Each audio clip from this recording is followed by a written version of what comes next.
Hello everyone, my name is Cameron Grove, and I love you.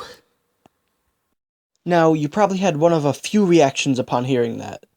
Maybe you had your heart warmed, or maybe it made you sort of uncomfortable, or maybe it didn't really affect you at all, or anything in between these three. Maybe you're just confused.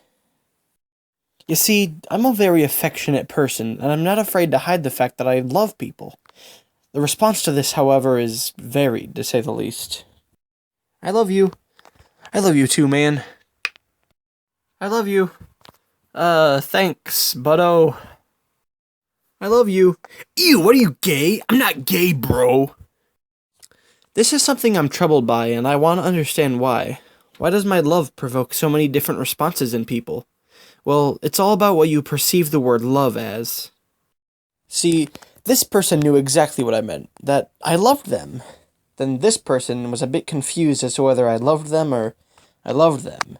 And this guy, he straight up thought that I loved him. Do you see the problem here? There are so many different things the English word love conveys. Of course, it all comes down to this strong feeling of affection. That's what love is in its purest simplified form. But when a simple proclamation of affection can be perceived so differently between different people, there's obviously something fishy going on. So that's what got me thinking.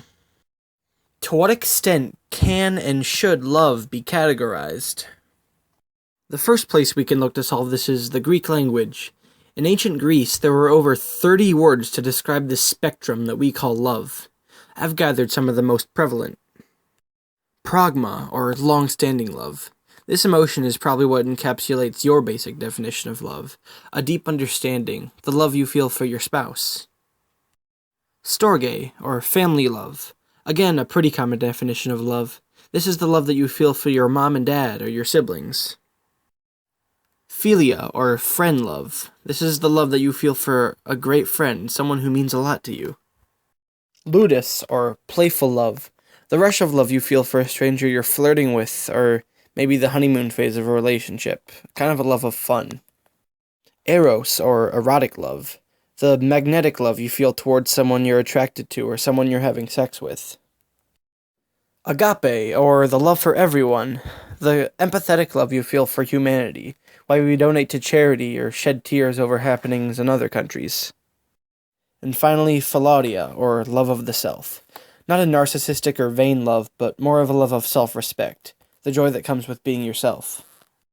A huge range of emotions is presented here, and these emotions are all conveyed with just one word of the English language. One may argue that some of these emotions don't even classify as love. However, that's where I would question how one defines love. At its core, love is simply a feeling of deep affection, and any other definitions you have are most likely connected to only one or two of the Greek definitions. American culture has evolved in a way where most of us can only see love as romantic or familial. However, looking exactly at what love means, it's easy to see just how much it encapsulates. Another way to understand the gradient of emotion the word covers is the triangular theory of love. It was developed by Robert Sternberg, who proposed that all kinds of love were comprised of combinations of three different emotions: passion, intimacy, and commitment. The chart seems more centered around the concept of love between partners at first, but upon further analyzation, it's easy to understand where the other types of love do come in. The love that comes from pure intimacy here can be associated with philia, or the friendship love we talked about earlier. Meanwhile, this companionate love that intimacy and commitment make is comparable to storge, the familial love. Even agape, the love for everyone, can be compared to the fatuous love that you get from passion and commitment. A major argument against this theory focuses on the lack of information the triangle presents. It fails to mention how a relationship will evolve through these stages, which was an original goal of the theory. The theory makes it unclear whether these stages of love are based on the duration of a relationship, the stage previously reached, or another factor. Overall, the complaint is that different individuals will experience love in different ways, and there's no way to truly classify the sorts of love with just these three components.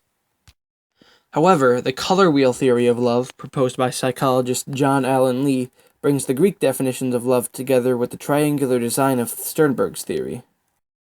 This theory proposes that Ludus, Storge, and Eros are the three primary forms of love. Eros, the sexual love, being red, LUDUS, the fun and friendly love, being blue, and STORGE, the deep and familial love, being yellow. The theory proposes that all other forms of love are simply combinations of these three, and they fall somewhere on the color wheel, the secondary colors being mania, agape, and PRAGMA. This wheel, while obviously not entirely agreed upon, provides an interesting compromise, or an alternative, between the Greek definitions and Sternberg's theory. Now, we've explored the extent to which love can be categorized, but the question as to what extent it should be is still up in the air. We now have a multitude of ways to categorize and define the ways we love, so let's try to apply them. I pragma you so much, babe. Alright, bye, Mom. I love you companionately. Dude, I'm so green for you. This is where pre-established culture forms a problem. We have all of these different versions of love to use, but to establish them in the common knowledge of society is ludicrous. However, knowing all these varieties of love, what we can do now is understand the sheer ground that the word love does cover. It's an expansive word, and to have it confined in your own perception is an injustice to it. So I encourage you to take a more objective view of the word. Love your friends, love the people around you, love strangers, love yourself. It's all love. At this point, you're the only one holding yourself back from using the word to its full potential. So yeah, thanks for listening. I agape you. Get it!